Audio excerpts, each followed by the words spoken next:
జై భారత్ మాతాకి జై, గంగా మాతాకి జై. 76వ గణతంత్ర దినోత్సవాన్ని పురస్కరించుకొని ఉత్తరాంధ్ర చెరువుల పరిరక్షణ సమితి వ్యవస్థాపక అధ్యక్షులు మరిసాల కృష్ణమూర్తి నాయుడు గారు ఇచ్చిన పిలుపు మేరకు ఈరోజు పార్వతీపురం మన్యం జిల్లాలో పర్యటించడం జరుగుతుంది. ప్రస్తుతం పార్వతీపురం మున్సిపాలిటీలోని దేవుని బంద సర్వే నెంబరు 343 విస్తీర్ణం సుమారు 5 ఎకరాలు, 4 ఎకరాలు 96 సెంట్లు.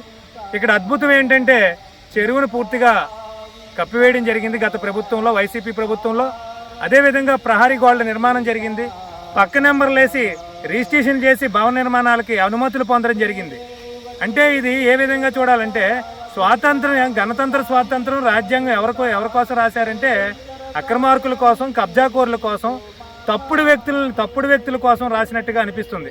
అసలు ఈ గణతంత్ర దినోత్సవం రిపబ్లిక్ రోజున ఈ చెరువును చూస్తుంటే గుండు తరిగిపోతుంది.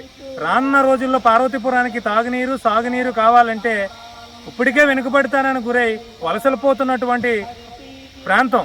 అటువంటి ప్రాంతంలో ఇలాంటి చెరువులను కబ్జాలు చేయడం కారణంగా రాబోయే భవిష్యత్ తరాలను దృష్టిలో ఉంచుకొని కబ్జాలను తక్షణమే గణతంత్ర దినోత్సవం రోజున తక్షణమే దీనిమే ఈ జిల్లా కలెక్టర్ జేసీ గారు, మున్సిపల్ అధికారులు దీనిపై చర్యలు తీసుకోవాలని కోరుతున్నాం.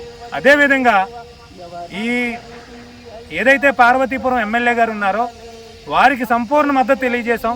వారు తొలుతలో ఇక్కడ దేవుని బంది బిల్లబందిలో జరుగుతున్న ఆక్రమణల్ని వారు అడ్డుకోవడం జరిగింది. అద్భుతమని, ప్రపంచంలో ఇటువంటి నాయకులు లేడని మేమే ఉత్తరాంధ్ర చెరువుల పరిరక్షణ సమితి తరపున సుమారు 1 కోటి మందికి ట్యాగ్ చేసినటువంటి ఘనత. అటువంటి ఎమ్మెల్యే గారు ఈరోజు మౌనం వహిస్తున్నారు.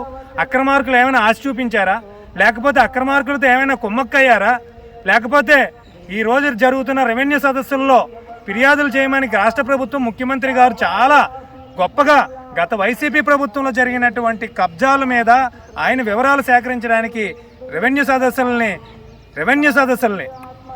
వేదికగా తీసుకుంటే పార్వతీపురంలో మాత్రం ఎమ్మెల్యే గారే వెళ్ళినట్టు అడ్డుకున్నటువంటి ఆక్రమణల మీద ఎమ్మెల్యే గారు ఏం చర్య తీసుకున్నారో అనేది ఇప్పటికీ కూడా ప్రశ్నార్థకంగా ఉంది.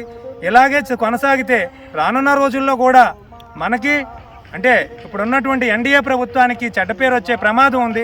ఎమ్మెల్యే గారు కళ్ళు తెరవాలి. ఆక్రమణల మీద ఎమ్మెల్యే గారు తొలుత అసెంబ్లీలో కూడా మాట్లాడినటువంటి సందర్భం ఉంది.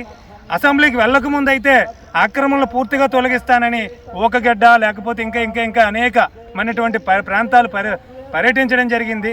ఆక్రమణ తొలగిస్తానన్నారు. దీని మీద రానున్న రోజుల్లో ఉత్తరాంధ్ర చెరువుల పరిరక్షణ సమితి లోకాయుక్తలో ఫిర్యాదు చేస్తుంది. ఈ చెరువులన్నిటి మీద లోకాయుక్త మీద ఫిర్యాదు చేస్తుంది. ఎందుకంటే ఆ రోజు వచ్చిన పత్రికా కథనాలు చాలా ఉన్నాయి. ఆ పత్రికా కథనాలుగా కాకుండా రికార్డుల ఆధారంగా లోకాయుక్తలో వంగల్ దాలనాయుడు గారి ఆధ్వర్యంలో ఫిర్యాదు చేయడం జరుగుతుందని తెలియజేస్తున్నాం. మీరు మాట్లాడండి.